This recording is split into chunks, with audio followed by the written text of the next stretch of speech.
All right, we're taking a look at ice tables today.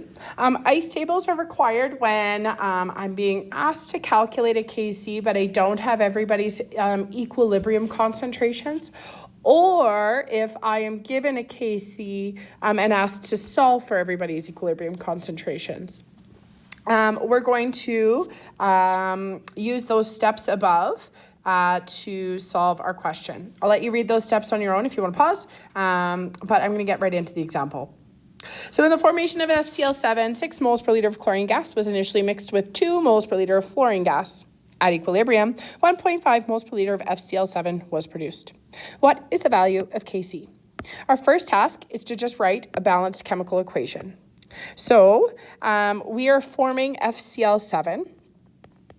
So I'm going to form it from its elements. So F2 as a gas plus Cl2 as a gas is going to be in equilibrium forming FCl7 as a gas. And our job is to solve for the Kc for that equation. Well, Kc for that is going to look like the products. And because they are all gases, they are all going to be included here. Oh, sorry, we forgot to balance. To balance, this one is kind of nasty. I'm going to need a 2 here and a 7 here. All right, now that we're balanced, we can write the Kc. It's the concentration of FCl7 raised to the power of 2 divided by the concentration of F2, just to the power of 1, or original, times the concentration of Cl2, and you're going to hate this, to the power of 7. Okay. Now, to calculate Kc, I need those equilibrium concentrations, and really the only one I have is for FCl7. That was the equilibrium concentration given, because these are initial concentrations. That's what I put into my flask to start reacting. It's not what's there after everything has stopped changing. So that's why we're using our ice table. Ice stands for initial, change, and equilibrium, and those represent concentrations. So to set up an ice table, I make as many columns as I have compounds in my equilibrium equation that I'm going to need to represent. And I'm just going to copy our compounds from the equation above in order. FCl7. And let's fill in what we know. So we know the original concentrations of F2, and these are all going to be in moles per liter. I'm going to leave the units out here just to let our table be a little more organized.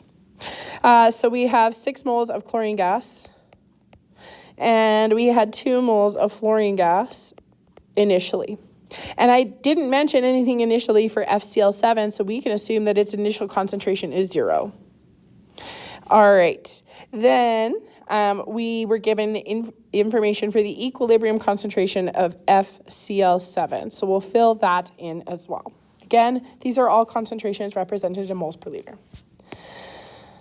It's a habit I have in terms of with my table, just making sure it's clear which side of my table represents reactants and products. So I'm going to add a little like zigzag line just to make sure that I know that this side is reactants and this side is products.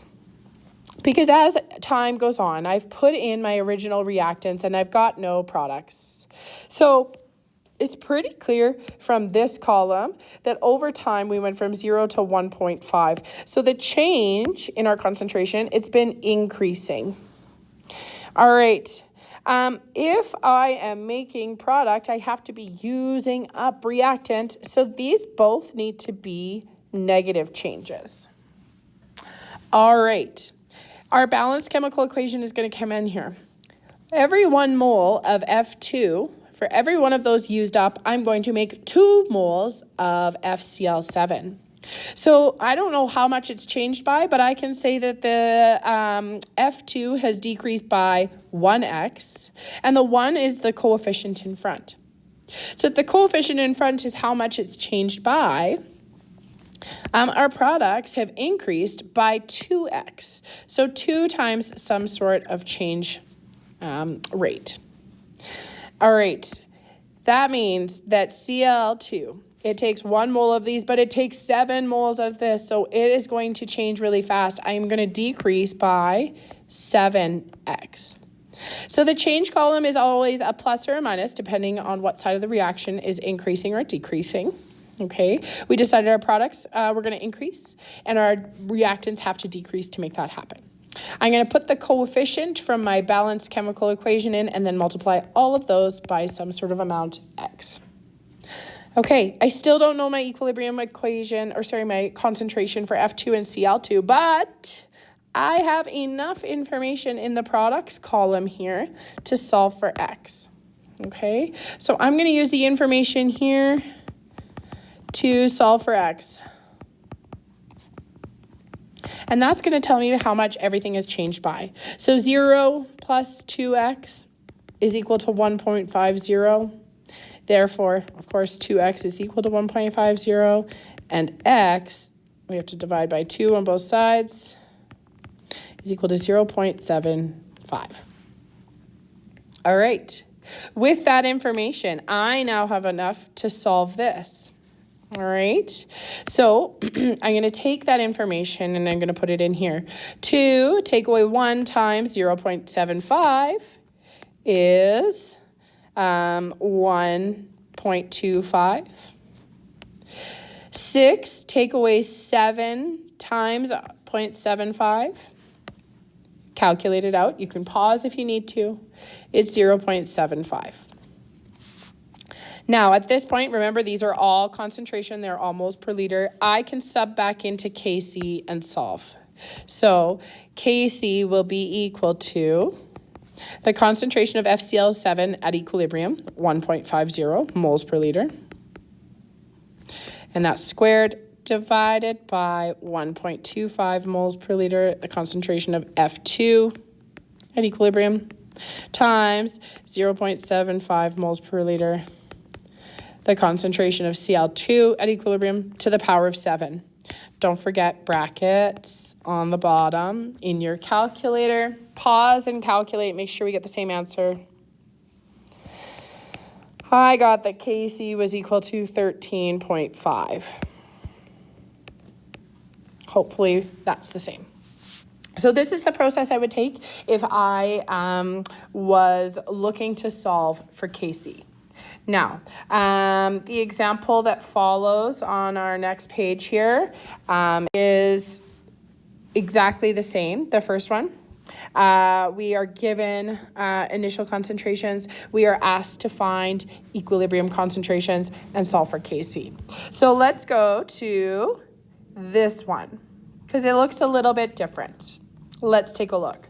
For the equation that carbon monoxide and water as a vapor react to form CO2 and H2 gas, the Kc is 4.2 at 1173 Kelvin. Initially, 2 moles of each reactant is placed in a 500 milliliter reaction vessel. What concentration of each substance will be present at equilibrium? So in this case, we're given Kc, and we are asked to solve for the equilibrium concentrations. Okay, we're working backwards a little bit here. All right, let's fill in the ice table to the best of our ability. So we're going to write the reactants and products. They're all gases, so looks good here. I'm going to put my squiggle down the middle to represent which side are reactants and products. We have 2 moles of each reactant at in 0.5 liters. So we need to do C equals N over V to solve for that. So 2 moles divided by 0.500 liters, that's going to give us 4 moles per liter for each reactant. Again, I'm leaving the units out when I'm going to fill this in my table because I just want to keep it a little bit more organized. It made no mention of putting any products in the reaction vessel. That makes sense. They're going to start at 0. So that tells me that my products need to be increasing by some amount. And notice that all of our coefficients are 1 here, so nice and easy. So we're going to increase by x for each of these. And our reactants have to be decreasing to allow that to happen, so they're going to decrease by a number x. I still don't have enough information to get an equilibrium value. So what we're going to do is we are going to write a mathematical expression. The equilibrium concentration for CO is going to be 4 take away X, whatever that value ends up being. And same with H2O. For CO2, the equilibrium concentration will be whatever X is, because 0 plus X. Same with H2. Okay, let's write a Kc expression. Kc will be equal to the concentration of CO2, our products, divided by our reactants.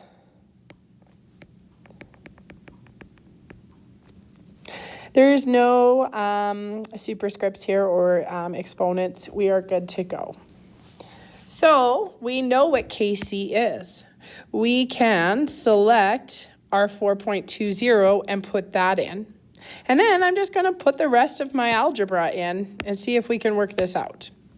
So 4.20 is equal to the concentration of CO2 at equilibrium is X. H2 at equilibrium is X. Divide by 4 minus X for CO and 4 minus X for H2O. Hopefully our math minds have seen that what we're looking at here we can simplify to 4.20 is equal to X squared all over 4 minus X all squared. And some of you might be like, oh my gosh, this looks like I might need to use the quadratic formula. And you could, but you don't have to. In Chem 30, you should not have to use the quadratic formula to solve any of our ICE tables. You should be able to get to this simplification that both of these are raised to the power of 2. So I can square root this entire side, and I can cancel out the squares on both of those. Now, if one of them didn't have a square, this wouldn't work, okay? But it will work out nicely if this were a diploma question. Okay, and what I do to one side, I do to the other. Get rid of the page 7 there, sorry. Okay, let's simplify. So 4.20 square rooted is 2.05, and that's now going to equal X all over 4 minus X. So I'm going to multiply both sides by 4 minus X. And I'm going to cancel things out. So that canceled there. And I'm left with 4 minus X times 2.05 is equal to X. So let's expand that and open up the bracket. So 4 times 2.05 is 8.10 minus 2.05x, and that is equal to x. So we have no x squareds, we don't need our quadratic. Let's add 2.05x to both sides, and we're going to get that 8.10 is equal to 3.05x. And to solve for x, divide both sides.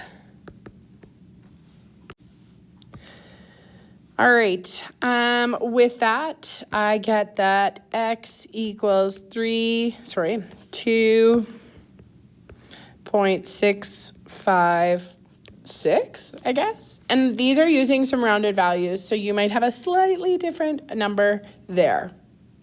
Okay, let's carry that thought back up and solve for our equilibrium concentrations. So, oh no, we had for our reactants, I can't do that. For our reactants, we had carbon monoxide, and that was 4 minus X. So we're going to do 4, take away 2.656, I guess, I don't know. And the concentration will be 1.34 moles per liter. The concentration of H2O will be the same because they have the same formula. Our concentration of our products, CO2, is just X, so 2.66. And the concentration of H2 is also going to be 2.66. Again, that was just going back to my equilibrium expressions of x and 4 minus x, to calculate those out. I'll post the PDF of this if you prefer to just read through or to see it again. Go ahead. The workbook practice is what you're going to work on next to make sure you know what's up.